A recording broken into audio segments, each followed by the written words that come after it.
Salut, c'est J pour un petit tuto sur le mid-side. C'est pas le tuto de l'année, hein, c'est juste pour expliquer à Vader ce qu'il a pas compris.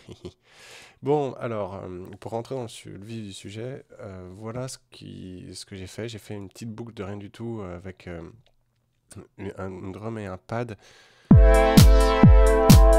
sidechainé.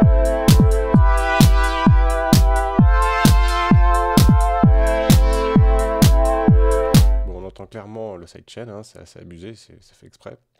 On a un fort taux de compression, comme on peut le voir. Donc là, c'est le compresseur qui est posé sur le synthé directement derrière.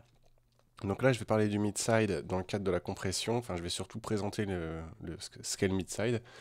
Mais les traitements mid-side, peuvent s'appliquer à la compression, peuvent s'appliquer aux égalisations, à plein d'autres effets, distorsion, etc. Donc c'est pas que limité à la compression. Donc dans le cas de la compression, c'est quand même la partie la plus subtile, je trouve, parce qu'on a parfois plus de mal à se rendre compte des différences de ce qu'on fait.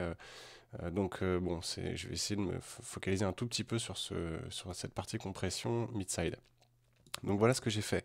Mon patch de compression de base, j'explique très rapidement, il a un threshold à moins 18 dB, ce qui est moyen, un ratio assez fort autour de 7, et un petit peu de release, attaque à 0, enfin un minimum, et un petit peu de release pour la jouer un tout petit peu New York. Et j'ai laissé tout le reste à 0, sauf, vous allez voir, un petit détail. Alors, je suis en mode expert et j'ai activé le mode mid-side et j'ai activé le mode sidechain extérieur. Donc, mid-side, là, précisément, vous ne faites pas attention au réglage, mais il est neutre en gros, mon réglage. Je vais vous faire écouter le signal de sidechain qui sert de trigger pour le compresseur. C'est le pied, sans surprise. Donc, maintenant qu'on a ça, j'ai activé le mode mid-side. Mais j'ai pas touché les potards centraux de gain. Donc je vais les expliquer avant rapidement, c'est un petit peu l'essence de ce tuto. Je vais pas aller trop loin quand même, enfin j'espère. Et puis on pourra élaborer plus tard. Donc déjà en premier lieu, pour se rendre compte de ce qu'on traite, le mid et le side, concrètement c'est quoi? Le mid c'est la somme des signaux left and right, c'est-à-dire c'est exactement ce qu'on obtiendrait si on convertissait à la sauvage le signal stéréo en mono. Et on peut l'entendre. Donc les bagues, la bague qui est autour du potard principal de volume, maintenant elle s'appelle plus left-right, elle s'appelle mid-side. Donc si on la pousse vers la gauche, on n'entendra plus que le signal mono, et si on la pousse vers la droite, on n'entendra plus que le signal side, c'est-à-dire la composante stéréo du signal. Donc si je les joue, ça donne ça. D'abord je vais couper le kick parce qu'on n'en a plus besoin, enfin toute la partie rythmique. On se rend mieux compte. En mono. Donc là on entend clairement que le son est très central et puis il est repassé en mono tout simplement. Je remets de la stéréo et je ne laisse que la stéréo. Voilà. Et là le son n'a plus de centre, il est uniquement sur les côtés quoi en fait, sur la partie stéréo. Et là on se rend compte que la partie stéréo side de mon son est très importante puisqu'elle est pratiquement aussi forte que la partie mid, ce qui est plutôt rare. Souvent on a, notamment pour les basses etc, on a une composante mid mono qui est très importante et puis le side est beaucoup plus atténué, beaucoup moins fort. Après ça dépend, si vous faites des basses avec des choruses et des effets de panne, évidemment il va y avoir une composante side.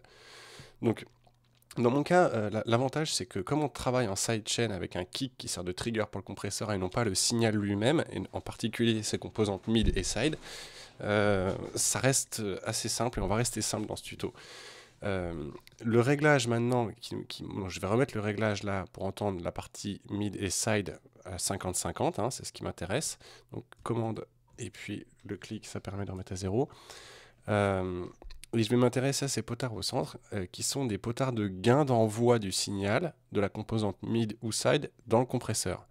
Concrètement, quand on monte le gain de la composante mid, par exemple, c'est exactement comme si on envoyait plus fort uniquement la composante mid dans l'entrée du compresseur. En l'occurrence, au lieu d'être détecté au niveau X qui est d'entrée ici, donc là 0 dB, le signal tel qu'il était, il va être détecté 10 dB, par exemple, dans mon cas, 10 dB, presque 11 dB plus fort. Donc il va rentrer beaucoup plus fort et donc le threshold va se déclencher plus vite.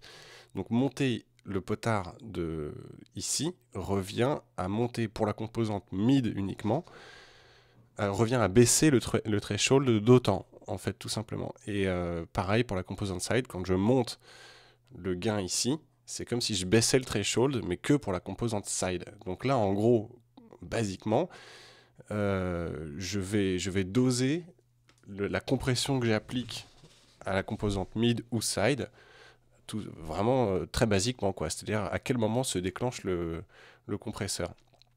Et la petite subtilité, ce sont les bagues autour de ces deux potards. C'est la source qui va servir à compresser le dit canal. Donc si je prends mon canal mid ici, là ici, ça veut dire que le signal mid va être compressé par la composante mono, donc par lui-même en fait. Donc si je règle ce potard là ici et que je règle l'autre potard sur side, donc la composante side écoute entre guillemets sa propre composante side pour compresser, on a deux compresseurs mono, quoi, en fait, tout simplement. Alors moi, dans mon cas, c'est mon kick qui me sert de référence pour compresser, donc j'ai pas besoin de... Je veux le même signal des deux côtés, je prends le signal mono et puis basta. J'aurais pu le laisser au centre aussi, ça aurait fait la même chose. Mais bon, peu importe. Donc là, en gros, l'idée, c'est surtout d'avoir le même signal pour compresser le mid et le side pour éviter les effets de phase ou les choses comme ça. Donc quand on joue, on voit ici, là, sur la partie, le signal compressé, la barre enfin, les deux barres centrales montrent le niveau d'atténuation qui est appliqué. Hein, et on voit qu'il est identique des deux côtés là. Donc je crée pas d'effet de phase, ou voilà, je détruis pas le son, je laisse la composante stéréo de mon son inchangée pour l'instant. Maintenant, si je commence à changer les niveaux mid et side, les gains là, on va voir qu'il va y avoir une disproportion entre les deux, notamment si par exemple j'applique plus, j'envoie plus fort le signal, pour être très clair, dans le compresseur, pour le mid, et ben je vais faire travailler plus le compresseur pour le mid, donc il va avoir tendance à être atténué plus, donc on va l'entendre moins. Et voilà. Et si je le pousse à fond, de manière exagérée, on l'entend presque plus le centre. Et pareillement pour le side. Là, on n'a plus qu'un son mono en fait, hein, pratiquement. Presque.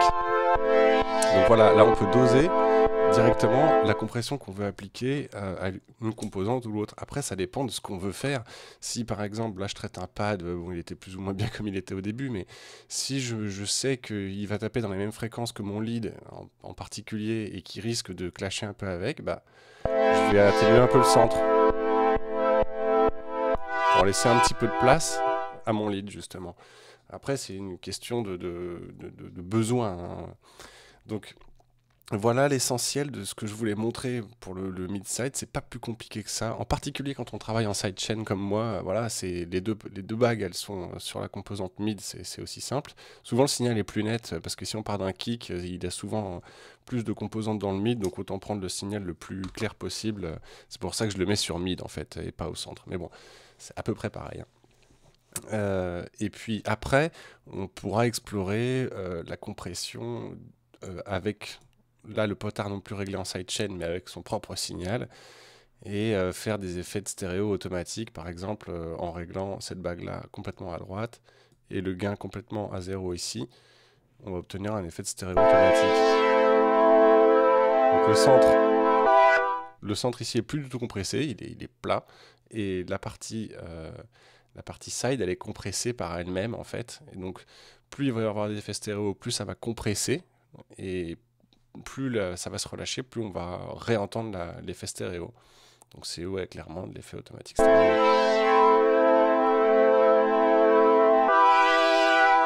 on le voit ici. Il n'y a rien à gauche, il y en a un peu à droite de compression. Bon, c'est pas non plus drastique, hein, mais voilà un petit peu pour l'essentiel. Maintenant, je pourrais montrer très rapidement ce que ça donne avec des égaliseurs, avec un égaliseur par exemple. Donc si je rajoute un Pro Q, hop, et ben c'est pareil, hein, c'est même encore plus simple. Donc je rajoute une bande.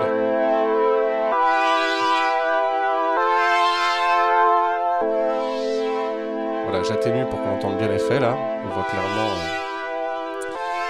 Et là, je me dis, bon bah en fait, je voudrais atténuer encore une fois le centre pour laisser de la place à mon lead. Donc je vais activer, je vais activer le mode mid-side déjà ici.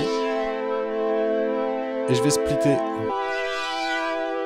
Et maintenant, j'ai deux potards, composante side, composante mid. Donc mon mid, je le voulais bas, je veux garder le side.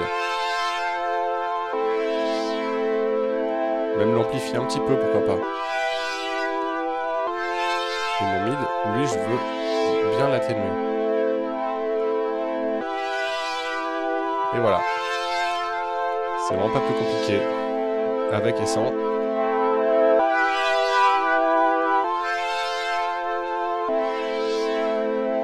C'est un effet qui est subtil, mais là, le son s'y prête pas des masses non plus, avec des sons incisifs ou avec des filtrages très précis sur des fréquences qui s'entendent beaucoup, ça va devenir très critique.